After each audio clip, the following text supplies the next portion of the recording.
저희는 지금 강원도 일대에 좀 나와 있는데요. 여기 비상소화장치 사업을 지금 추진을 하고 있는데 2019년도 4월 달에 아주 큰 산불이 났었죠. 그 이후에 정부에서 산림인접마을에다 비상소화장치를 설치를 하도록 국고를 지원을 해주고 있고요. 그 규모가 정부가 35억, 지자체에서 35억 해서 총 70억 원 규모로 지금 진행이 되고 있습니다. 지금 저기 앞에 보시면은 비상소화장치가 저기 설치가 되어 있는데요.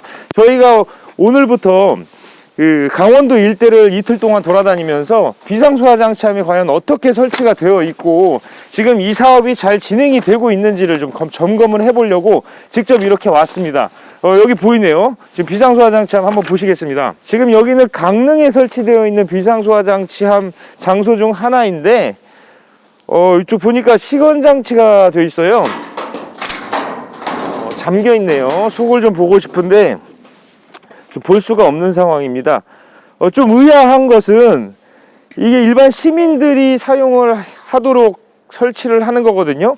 소방관서에서 큰 불이 났을 때 현장에 오기 전까지 초기 대응 능력 차원에서 이거를 설치를 해서 운영을 하도록 만들어 놓은 건데 이렇게 지금 시건장치가 되어 있는 걸로 봐서는 일반 시민들이 접근해서 사용하기에는 좀 쉽지 않을 것 같다라는 느낌이 먼저 좀 듭니다. 지금 보시면 기존에 설치되어 있던 5개 소화전 쪽에 밸브를 연결을 해서 이렇게 호스랑 비상소화장치함 같이 이렇게 세트화가 되어 있는 모습을 볼 수 있는데 지금 내부는 볼 수가 없어서 저희가 다른 현장을 또 한번 이동을 해서 좀 보도록 하겠습니다. 여기 시건장치가 비밀번호로 지금 되어 있기는 한데 여기 있는 시민들이 알고 계실지는 저희가 잘 모르겠습니다. 자, 일단 다른 현장부터 가보시죠. 강릉의 또 다른 현장에 나왔습니다. 이것도 이렇게 비상소화장치함이 설치가 되어 있는데요. 이 뒤쪽으로는 강릉 향교라는 전통 그 건물이 이렇게 들어서 있고 뒤쪽에 또 산이 있습니다. 아마 이쪽을 동시에 방어를 하기 위해서 여기 지역을 선정한 것 같아요. 한번 그 시설을 제대로 한번 살펴보겠습니다. 보시면 5개 소화전이 좀 오래된 것 같지만 이렇게 설치가 되어 있고 밸브가 하나 달려서 호스가 연결이 되어 있는데 여기도 마찬가지로 이렇게 다 구겨져 있는 상태예요. 벌써 이게 두 군데나 이렇게 구겨져 있는데 이렇게 심하게 구겨졌을 때는 분명히 수압에 영향을 미칠 수 있기 때문에 기능에 문제까지 불러올 수 있을 것 같다라는 좀 걱정이 됩니다. 한번 속을 열어보겠습니다. 이 속에 보시면 좀 전에 그 다른 현장에서 보신 것처럼 같은 구성품들이 들어가 있고요. 왼쪽에 이제 호스 거리가 이렇게 되어 있고 소방 호스가 걸려 있습니다. 그리고 이 밑에 쪽으로 보시면 인입돼서 들어오는 이 호스 쪽은 여기는 아까 그 현장 저희가 좀 전에 봤던 현장보다는 좀 호스 길이가 덜 길게 좀 어느 정도 적정성은 있는 것 같은데 여기 역시 마찬가지로 이렇게 구겨져 있는 모습을 볼 수가 있고요. 근데 이쪽에 보면은 잔수 밸브라고 하죠. 이게 호스를 한번 사용을 하고 나서 소화장치를 여기에 물이 차 있게 되는데 그거를 이제 퇴수할 수 있게끔 잔물을 제거를 해주는 밸브인 걸로 보이는데 여기는 지금 속에 이렇게 수직으로 서서 설치가 되어 있어요. 그럼 여기에서 물이 차 있을 때 과연 이렇게 잘 배수가 될 것이냐 그거는 조금 의문이 듭니다. 여기가 배수가 여기까지 되더라도 이쪽 부분은 물이 차 있겠죠. 물이 차 있으면 여기에 계속해서 충수가 되어 있는데 날씨가 춥거나 하면 결국에 이쪽에서 물이 얼어붙을 공산이 크죠. 그러니까 시공적인 측면에서 여기도 그렇게 매끈한 것 같지는 않습니다. 다른 특이사항은 없는 것 같은데 좀 또 아쉬운 점은 앞에 이제 수목이 하나 서여져 있어서 사용을 하는 데 있어서 이게 잘 사용할 수 있을지 좀 그 부분은 잘 모르겠습니다. 제가 직접 한번 호스를 빼고서 쫙 한번 풀어볼 생각이에요. 여기서 이 방향이 여기서 이쪽으로 이렇게 한번 띄워볼 건데 한번 카메라에 담아 보겠습니다. 그 모습을.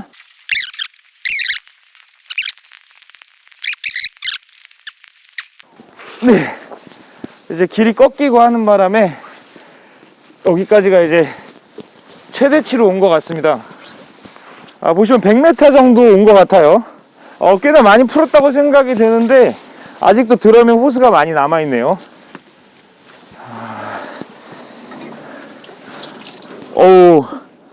이거 보시죠. 지금 보시면 한번 볼게요. 이 시험을 한번 했었는지 사용을 했었나 봐요. 이 속에 이제 물이 차 있었다는 거죠. 이게 풀면 풀수록 물이 계속 나옵니다. 이 잔수 제거가 안 됐었나 봐요. 한번 사용을 해보고 나서 뭐 물을 저희가 와서 이제 잔수 제거를 해주는 상황이 돼버렸네요. 많이 나오네요. 자, 다 한번 풀어볼게요.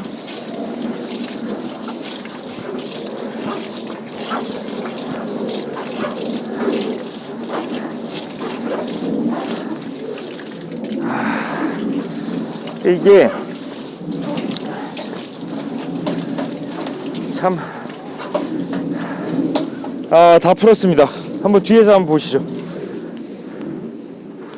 자, 그러니까 여기 보시면 이렇게 배수밸브에서 물이 이제 다 빠져나온 것 같아요. 잔수는 제거가 다 된 것 같고, 뒤쪽을 한번 보실게요. 원래 이제 다른 쪽에 저희가 비상소화장치 함을 둘러봤을 때는 저 잔수 제거 잔수 제거 기능을 하는 밸브가 이쪽으로 설치가 대부분 돼 있었거든요. 근데 이 소화장치 함은 이쪽에 지금 설치가 되어 있는 상황이에요. 그렇다 보니까 내부에 이렇게 물이 다 결국은 다 젖어 버렸습니다. 잔수 제거를 하는 과정에서. 보시면 이 잔수를 제거하는 게 왜 중요하냐면 호스 내에 있는 잔수도 여기에서 이제 겨울에 이 날씨가 추워졌을 때 얼어서 동파가 되면 안 되니까 이제 시설적인 안전성 측면에서 잔수를 제거를 하는 건데, 잔수 제거 밸브로부터 여기 소화선까지 연결되어 있는 이 부분에도 잔수가 충분히 남아 있을 수 있기 때문에 통상적으로 저희가 상식적으로 생각을 했을 땐 잔수 제거는 최대한 말단 쪽으로 붙여서 끝쪽에서 제거를 해줘야지만 내부에 남는 물이 최소치로 유지를 할 수가 있는데, 지금 여기는 그렇게 시공이 안 된 겁니다. 보시면. 그래서 조금 여기가 시공된 것도 좀 불안합니다. 저희가 볼 때는. 여기 말고 또 다른 현장을 저희가 한번 또 가서 살펴보도록 하겠습니다.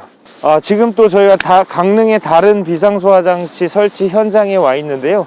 여기는 보시는 것처럼 이렇게 도로가 양쪽으로 이렇게 크게 나 있고, 왼쪽과 오른쪽에 작은 산들이 위치해 있습니다. 근데 지금 비상소화장치 함은 여기 보시는 것처럼 도로변에 있는 옥외 소화전하고 같이 연결이 되어 있어서 세트화된 모습을 보이고 있는데요.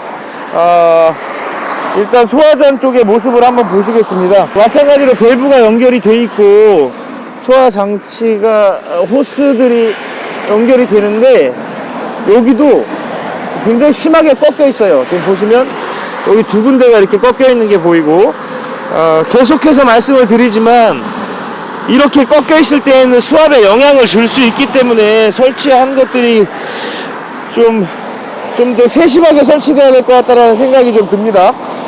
지금 여기도 비상소화장치함이 시건장치가 이렇게 되어 있는 모습입니다. 일반 시민들이 이런 시건장치가 되어 있을 때 비밀번호를 알지 못하면은 결국에 사용하는 데 있어서 어려움을 겪을 수 있기 때문에 시건장치를 설치하는 거에 대한 효용성은 한번 좀 고민을 해볼 필요가 있을 것 같습니다. 지금 보시는 것처럼 이 소화장치 자체가 이 정면으로 호스를 뽑을 수 있게 구성이 되어 있기 때문에 이 드럼은 움직이지 않거든요. 이 드럼은 호스가 감겨 있어서 평상시에는 나중에 사용할 때 이거를 풀었을 때 자연스럽게 잘 풀리도록 이렇게 고안이 된 거죠. 여기 환경을 한번 보실게요. 자, 이렇게 호스를 뽑는다고 가정을 했을 때 실제로 저 뒤에 있는 산 쪽으로 이걸 끌고 가서 사용하는 것은 무리가 있다고 보여지고요. 저쪽에 보시면 정면으로 산들이 위치해 있는데 거리가 좀 됩니다. 거리가 조금 멀기 때문에 실제 이게 100m의 호스가 감겨 있는 이 상황에서 어느 정도의 이 효용 가치가 있을지에 대해서는 조금 한번 생각해 볼 필요가 있는 것 같습니다. 그래서 과연 어디를 방어하기 위한 소화 장치인가 좀 고민이 되는 부분입니다. 저희가 여기 현장을 봤으니까 이제 또 다른 현장 가서 그쪽은 또 어떻게 설치가 되어 있는지 한번 살펴보도록 하겠습니다. 지금 속초에 저희가 왔습니다. 속초 비상소화장치 함도 강원도에 설치되는 그 사업과 동일한 형태로 이렇게 설치가 되어 있는 모습인데요. 외형상 모양은 유사한 형태를 보이고 있고요. 근데 여기 설치 위치가 강원도에 있는 산림인접마을이라기보다는 좀 도심에 더 가까운 지역인 것 같습니다. 이쪽에 보시면 아파트들이 들어서 있고요. 그리고 군데군데 주택, 그리고 작은 상가들이 자리 잡고 있는 모습입니다. 비상소화장치함이 원래 산림인접마을에 설치되는 그런 사업인데 왜 이곳이 선정이 됐는지는 저희가 정확하게 알 수 없지만 우선 소화장치에 대해서 살펴보도록 하겠습니다. 연우 소화장치와 마찬가지로 옥외 소화전과 이렇게 연결이 되어 있는 모습이고요.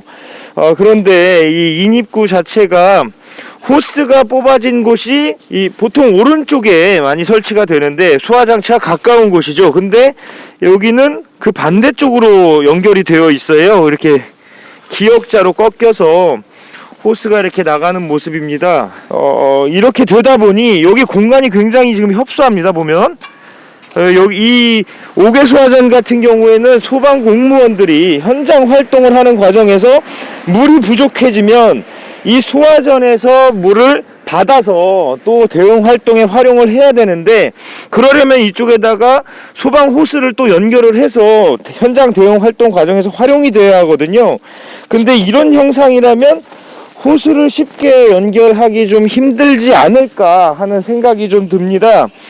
여기 소화장치 함 내부에 이 소방 호스가 들어가 있는데, 제가 일단 소방 호스를 가지고 저기에 연결을 해서 실제 대응 과정에서 소방공무원들이 사용하는데 좀 무리가 없겠는지 한번 보겠습니다.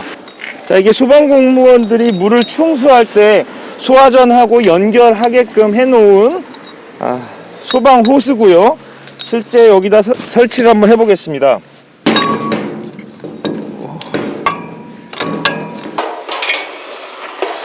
오씨, 안 들어가네. 들어가지가 않아서 결합구를 이쪽으로 연결할 수밖에 없는 구조입니다. 소방공무원들이 이렇게 현장에서 물이 떨어졌을 때 이 호스를 이용해서 물을 받아서 다시 펌프차 같은 곳에서 장비를 통해 대응 활동을 벌여야 되는데, 이렇게 호스가 꺾였을 때 과연 물이 제대로 이동을 할 수 있을지 좀 의아한 형상을 보이고 있습니다. 인입구 쪽에 이쪽으로 구조가 되어 있을 때는 사실 소화장치함과 연결된 호스들이 저희가 봤었던 지역은 많이 꺾여 있었던 곳들이 많았습니다. 이렇게요. 근데 다행히도 이쪽은 꺾이진 않은 형상으로 보이고요. 꺾이지는 않았지만 반대쪽에 설치가 됨으로써 좀 효용성이 떨어지지 않을까, 대응 활동하는 과정에서 그런 생각이 좀 들고 있습니다. 그럼 내부를 한번 또 살펴보도록 하겠습니다. 비상소화장치함의 내부입니다. 보시면 겉보기에는 형태가 기존에 저희가 봤던 것처럼 대다수가 유사한 형상을 띱니다. 그런데 이 호스들이 좀 전에 보여드렸던 것처럼 이 바닥에 이렇게 놓여 있고요. 또 옥외 소화전을 열 수 있는 핸들이죠. 이 핸들 자체가 옆에 이렇게 놓여 있습니다. 여기에 수납장 같은 것이 있었어요. 그래서 거기에 이렇게 안착이 되어 있는 상태였고, 이 호스들 역시 이렇게 바닥에 놓여 있었던 게 아니고 이 우측 벽면에 전용 호스 거리들이 결착이 되어 있어서 실제 화재가 발생됐을 때 쓸 때 손쉽게 뺄 수 있게끔 구조가 되어 있었는데, 지금 형상이 좀 많이 다릅니다. 별거 아닌 것처럼 보이실 수 있겠지만 이 사업 자체는 정부와 지자체가 예산을 각각 투입해서 공동으로 진행하는 사업이고요. 또 700대의 소화장치를 강원도 전 지역에 지금 설치를 하고 있습니다. 그 예산은 한 대당 1천만 원의 예산을 잡고 있는 상황입니다. 그런데 제품에 대한 이 시스템 자체가 형상이 각기 다르다는 게 좀 쉽게 이해가 되지 않고 있고요. 그 이유에 대해서는 저희가 좀 더 확인을 해 봐야 되겠지만, 지금 현재까지 확인한 바로는 쉽게 이해할 수는 없는 부분입니다. 강원도 고성에 또 왔습니다. 고성에도 마찬가지로 비상소화장치 사업이 진행이 되고 있습니다. 여기 주변을 한번 보시면 공장 지역인 것 같은데요. 이쪽은 산림인접마을이라기보다는 공장지대에 가까운 형상을 갖추고 있습니다. 이쪽에 공장 앞에 하나가 지금 설치가 되어 있는데요. 지금 외형부터 천천히 한번 둘러보도록 하겠습니다. 동일하게 5개 소화전을 사용해서 이렇게 비상소화장치함에 용수를 공급이 되도록 이렇게 꾸며져 있는 상태이고요. 여기는 다른 쪽하고 다르게 속초하고 강릉 같은 경우는 이렇게 보온재가 안 쌓여 있었거든요. 근데 이 고성 같은 경우는 보온재를 이 호스 배관 쪽으로 둘러싸아서 아마 동파를 방지하는 데 조금이라도 도움이 되도록 신경을 더 쓴 모습입니다. 그리고 이렇게 꺾인 것도 하나도 보이지 않고요. 시공 상태가 굉장히 깔끔합니다. 자, 지금 보시는 것과 같이 겉보기의 형태가 다 유사한데 지금 저희가 돌아다니면서 지금 큰 차이를 보이는 것은 이 핸들이 들어있는 이 수납함하고 이 호스 거리입니다. 여기도 호스가 밑에 이제 이렇게 놓여 있는데 실제 강릉에서는 이 호스가 이렇게 걸어져 있는 상태로 보관이 되어 있는 상태였고요. 여기는 거리는 있는데 호스는 바닥에다 놓아 놓은 상태입니다. 근데 이제 속초 같은 경우는 이 호스 거리 자체가 아예 없었고 또 요 수납함도 없어서 다 바닥에 그냥 놓여 있는 상태였거든요. 이걸로 봐서는 어쨌든 이 철제라는 것이 하나의 또 제작 과정을 거치거나 아니면 그 가격적인 측면에서도 차이를 보일 수 있는 옵션들인 것 같은데 왜 똑같은 예산으로 이렇게 같은 소화장치가 설치가 되는데도 불구하고 이 다른 형태를 띠는 것인지는 아직까지도 모르겠습니다. 그리고 이 고성 같은 경우는 이 수막 노즐이라는 게 이렇게 들어가 있는데요. 이게 지금 강원도의 이 비상소화장치 사업을 하는 과정에서 필수 품목으로서 여기에다 넣게끔 되어 있는데 속초와 또 강릉 같은 경우는 아예 이게 들어가 있는 것이 없었거든요. 근데 여기는 지금 이 제품까지 완벽하게 들어가 있는 모습입니다. 이런 것들 구성품하고 이런 형태가 왜 지역마다 차이를 보이는 건지 정확하게는 알 수 없지만 좀 더 알아볼 필요가 분명히 있을 것 같고요. 고성 거는 지금 이제 이런 형태로 되어 있다 이렇게 보시면 될 것 같습니다. 저희가 지금까지 강원도 전 지역을 약 20여 곳을 돌아다녔습니다. 그러면서 비상소화장치가 어떻게 설치가 되어가고 있고 국고 예산 지원이 되는 사업은 사상 최초입니다. 대부분 지역에서 또는 전통시장 같은 곳에서 이런 비상소화장치들을 활용을 하면서 지자체 예산을 많이 투입을 하는데 이번에는 최초로 35억이라는 국고 지원이 이루어진 사업입니다. 그런데도 불구하고 제품들이 형태가 조금씩 다르게 차이를 보이고 있다는 것은 어떻게 보면은 세심하게 관리가 되고 있는 것이냐 이거에 대한 의구심을 가지기에 충분한 것 같습니다. 그래서 앞으로 이 사업이 계속해서 일어날 것이고 지금 강원도 지역에는 700대 중에서 한 400여 대가 또 설치가 돼야 된다고 합니다. 그러면 그런 그 사업이 진행되는 과정에서 조금 더 세심하게 신경을 써서 효용성과 효율성을 갖춘 그리고 국가의 예산, 지자체의 예산이 낭비되지 않고 좋은 가격에 또 좋은 제품들이 설치될 수 있도록 유도를 하고 관심을 가져야 되지 않을까 싶습니다. 지금까지 FPN 최영 기자였습니다.